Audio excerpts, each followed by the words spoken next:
آصف نام کے body builder کا میوات میں قتل ہوا، بہت منظم انداز میں۔ اس میں 8 لوگوں کو گرفتار کیا گیا۔ امو کو آپ جانتے ہوں گے، جو بہت بڑا شریر آدمی ہے اور اسی طرح کے کرتا رہتا ہے، پدماوت کے نام سے جانا گیا تھا جب فلم آئی تھی۔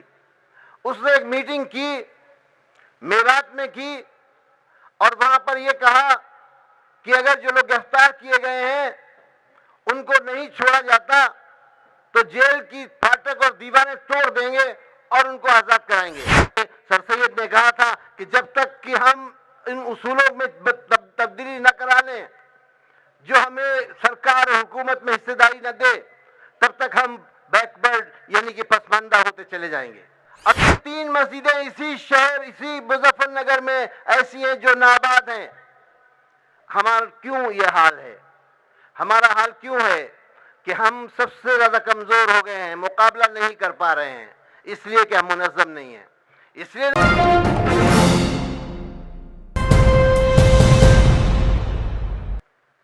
ویسے تو ہر نسل کے سامنے ایک نیا تقاضا ہوتا ہے اور اس نسل کو حل کرنا پڑتا ہے۔ آج سے پہلے آزادی جب آئی تو ہمارے ساتھ ہاتھ میں ایک آئین آیا اور یہ وعدہ ہوا کہ اس آئین کے بیسس پہ، اس کے بنیاد پر ہمارے درمیان نظام قائم ہوگا اور اس میں سب برابر ہوں گے، نہ پیدائش کی بنیاد پر فرق ہوگا، نہ مذہب کی بنیاد پر، نہ رنگ کی بنیاد پر۔ یعنی آئین نے یہ دہرایا کہ عرب کو عجم پہ، کالے کو گورے پر کسی کو کسی کی فوقیت حاصل نہیں ہوگی۔ یہ جمہوریت کا بیسس ہے، بنیاد ہے جو ہمارے ملک میں ہے۔ لیکن جو طبقاتی نظام ہے، کچھ لوگوں نے اپنے کو منظم کر کے بہت کم ہوتے ہوئے بھی ملک کی حکومتوں پر قبضہ کر لیا ہے۔ جیسا ہمارے صدر محترم نے کہا کہ ایک نظریہ ہے اور اس نظریے میں کے ساتھ میں زیادہ تر لوگ اس لیے چلے گئے کہ ان کے پاس کوئی نظریہ نہیں ہے۔ ایسے میں ایس ڈی پی آئی ایک متبادل نظریہ ہے، اور وہ نظریہ ہے کانسٹیٹیوشن کے ساتھ چلنے کا، آئین کے ساتھ چلنے کا، منو اسمرتی کے خلاف کام کرنے کا، اسے ختم کرنے کا، اس کو روک دینے کا، جو آئین نے وعدہ کیا ہے ملک سے اس کا نفاذ کرنے کا۔ آج جو ہماری نسل ہے وہ تقاضا پورا کرنے کے لیے کمر بستہ ہے، تیار ہے ایس ڈی پی آئی کی شکل میں۔ اگر ایک نسل اپنے تقاضوں کو پورا نہیں کرتی ہے تو پھر دوسری نسل پہ، جو آنے والی نسل ہوتی ہے، اس پہ بہت بار پڑ جاتا ہے۔ ہمارے درمیان بھی کئی کوتاہیاں ہوئی ہیں۔ اس کو آپ ایسے سمجھ لیں کہ اگر ہم کسی سے پیسہ لیں، سود پہ قرض لیں اور اسے ادا نہ کریں تو وہ بڑھتا چلا جاتا ہے۔ جو نسلیں اپنے تقاضوں کو پورا نہیں کرتی ہیں وہ دوسری نسلوں کے لیے بار چھوڑ جاتی ہیں، بوجھ چھوڑ جاتی ہیں۔ اس لیے ہم زیادہ بوجھوں سے دبے تلے ہیں۔ ہمیں ان اپنی ذمہ داریوں کو پورا کرنا ہے اور اگلی نسل کو ایک صاف ستھری زندگی دینا ہے، جہاں ڈگنیٹی ہوگی، پرتشٹھا ہوگی، برابری ہوگی، انصاف ہوگا۔ آج اگر آپ غور کریں تو قانون کی بالادستی ختم ہو گئی ہے۔ ایک ذکر ہے نزدیک کا ہے، ایک آصف نام کے باڈی بلڈر کا میوات میں قتل ہوا، بہت منظم انداز میں۔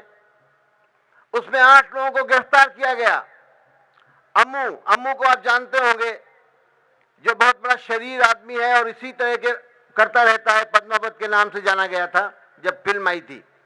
اس نے ایک میٹنگ کی، میوات میں کی، اور وہاں پر یہ کہا کہ اگر جو لوگ گرفتار کیے گئے ہیں ان کو نہیں چھوڑا جاتا تو جیل کی پھاٹک اور دیواریں توڑ دیں گے اور ان کو آزاد کرائیں گے۔ سرکار اتنا ڈر گئی، اگلے روز صبح بغیر ضمانت کے، بغیر کورٹ پروسیڈنگز کے 4 لوگوں کو جیل کے باہر چھوڑ دیا۔ ابھی تک کسی میڈیا نے یہ سوال نہیں اٹھایا کہ قانون کی بالادستی کہاں گئی، جو طریقہ ہے کسی کو جیل سے چھوڑنے کا وہ کہاں گیا؟ آپ کے سامنے ایسی روز مثالیں ہیں جہاں قانون کو توڑنے کی سب سے زیادہ ذمہ داری اور جو بھی ذمہ داری ہے وہ سرکاروں کی ہے۔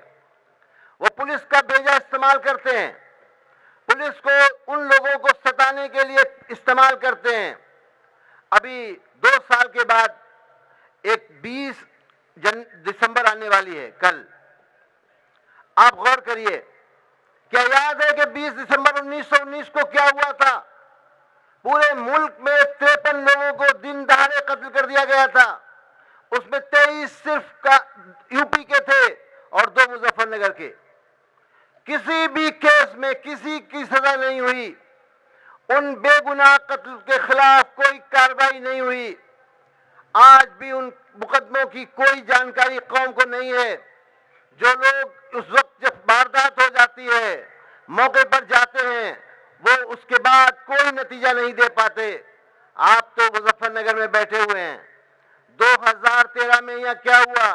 چن چن کر ان گاؤں میں جہاں کمزور، بہت کمزور مسلمانوں کا رہائش تھی، ان کو ڈھونڈا گیا، قتل کر دیا گیا۔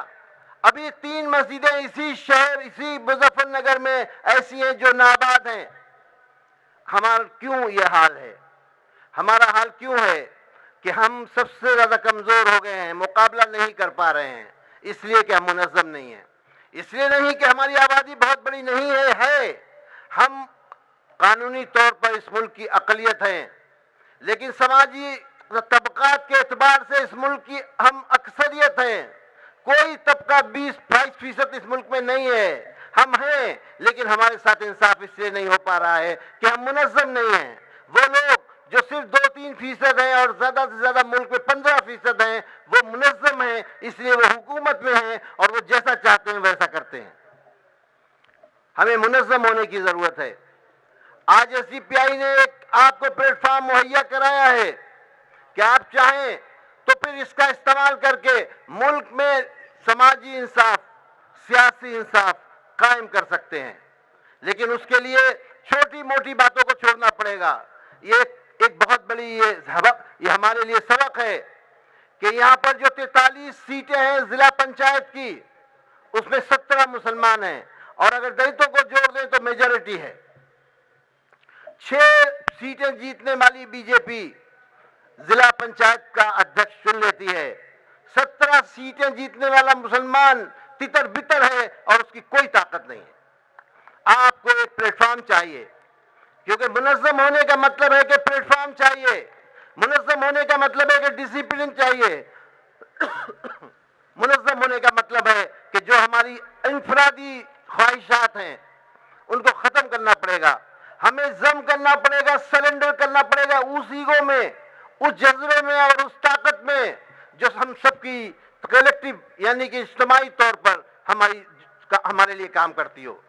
ہم جو کچھ پانا چاہتے ہیں زندگی میں وہ سب ملتا ہے اگر ہم اپنی اس ایگو کو، جو ہماری ذاتی انفرادی خواہش ہے، اس کو ہم سرنڈر کر دیں جو ہماری اجتماعی خواہش ہے۔ جو لوگوں نے اجتماعی خواہش کے سامنے اپنی ایگو کو، اپنی خواہشات کو سرنڈر کیا، وہ ترقی کے راستہ پر گامزن ہیں۔ ان لوگوں نے جو صرف اپنے لیے ترقی چاہتے ہیں، اپنے لیے حفاظت چاہتے ہیں، اپنے بچوں کے لیے کاروبار چاہتے ہیں، ان کا کیا حال ہو رہا ہے؟ اس کی مثال مسلمانوں کے علاوہ اور کس سے دی جا سکتی؟ کیونکہ جو نئے اعداد شمار ہیں اس میں مسلمان اور دلت بھائی ہیں۔ آپ نے دلتوں کو بھائی نہیں مانا، لیکن حالات نے آپ کو دلتوں کا بھائی بنا دیا، یعنی پسماندگی میں آپ ان کے برابر یا ان سے پیچھے ہیں۔ آپ کے پاس زمینیں ہیں، پیلیشل ہاؤسز ہیں، بہت بڑے بڑے محل نما مکان ہیں، سڑک پر نکلو تو لگتا ہے کہ کتنی اچھی آبادی ہے، لیکن ان کی طاقت کیا ہے؟ رات میں جب چاہے کوئی چھوٹا سا پولیس کا کانسٹیبل آپ کے کسی بچے کو، کسی عورت کو، کسی مرد کو اٹھا کے لے جا سکتا ہے، آپ کی کوئی آواز نہیں ہے، کیونکہ آپ منظم نہیں ہیں، آپ کا کوئی نصب العین نہیں ہے، اور خاص طور سے سیاسی نصب العین نہیں ہے۔ جو نہیں ہوگا تو ذلیل رہیں گے۔ سر سید نے کہا تھا کہ جب تک کہ ہم ان اصولوں میں تبدیلی نہ کرا لیں، جو ہمیں سرکار اور حکومت میں حصے داری نہ دے، تب تک ہم بیکورڈ یعنی کہ پسماندہ ہوتے چلے جائیں گے۔ آج ملک میں یہ حالات ہیں کہ ہمارے ہی پیسے سے سارے ملک میں آج آپ کا پرائم منسٹر اس ملک میں جہاں گاندھی جی نے کپڑے اس لیے اتار دیے تھے کہ انہیں معلوم تھا کہ اس ملک کی بہت بڑی آبادی بغیر کھانے کے اور کپڑوں کے ہے، تو انہوں نے کپڑے اتار دیے تھے کیونکہ لیڈر تھا۔ آج ہمارا پرائم منسٹر ایک دن میں 5 مرتبہ کپڑے بدلتا ہے، اس کے پاس اتنا ٹائم ہے، مصروف ہے، لیکن اس کے پاس اتنا پیسہ ہے، اس کے پاس اتنا رجحان ایسا ہے کہ وہ دوسروں سے الگ دکھنا چاہتا ہے، اور انہوں نے اپنے کو الگ کر کے سارے ملک پہ غلامی تھوپ دی ہے، جس کا ہم بھی ذمہ دار ہیں، کیونکہ ہم جس طرح سے اس کی مزاحمت کر سکتے ہیں، روک سکتے ہیں، وہ نہیں کر رہے ہیں۔ اور نہ کر پانے کی وجہ یہ ہے کہ جب الیکشن آتا ہے تو ہم الیکشن کو ہی سیاست سمجھتے ہیں، 5 سال ہمارا پولیٹکس سے کوئی تعلق نہیں رہتا۔ یہ کام جو ایس ڈی پی آئی نے شروع کیا ہے کہ کیڈر بیس پارٹی کی طور پر لوگوں کو منظم کرنا شروع کیا ہے، اور اس کی شناخت یا ہو بھی رہی ہے، لیکن اس سے زیادہ بڑا کام کرنا ہے۔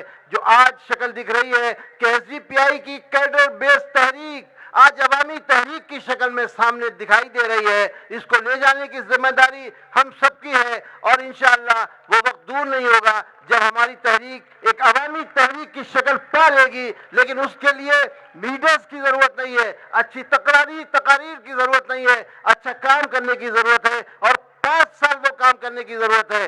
جب ہم سمجھتے ہیں کہ ہمیں ایک بڑے منزل پہ، ایک دور کی منزل پہ، مشکل منزل پہ پہنچنا ہے، تو پھر ہم اس طرح کا اپنا رویہ بدلتے ہیں۔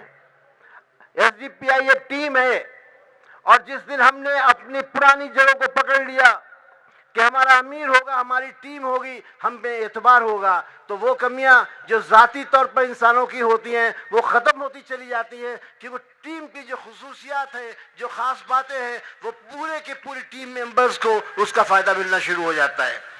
ہمیں امید ہے کہ ایس ڈی پی آئی کا یہ قافلہ جس کا اظہار آج مظفر نگر میں کے بہیڑی میں ہوا ہے، یہ آگے جانے میں مظفر نگر ایک رول ادا کرے گا، اور وہ بے انصافی جو ہمارے ساتھ ہو رہی ہے، وہ انصافی جو ہمارے ساتھ دوسروں کے ساتھ بھی ہو رہی ہے۔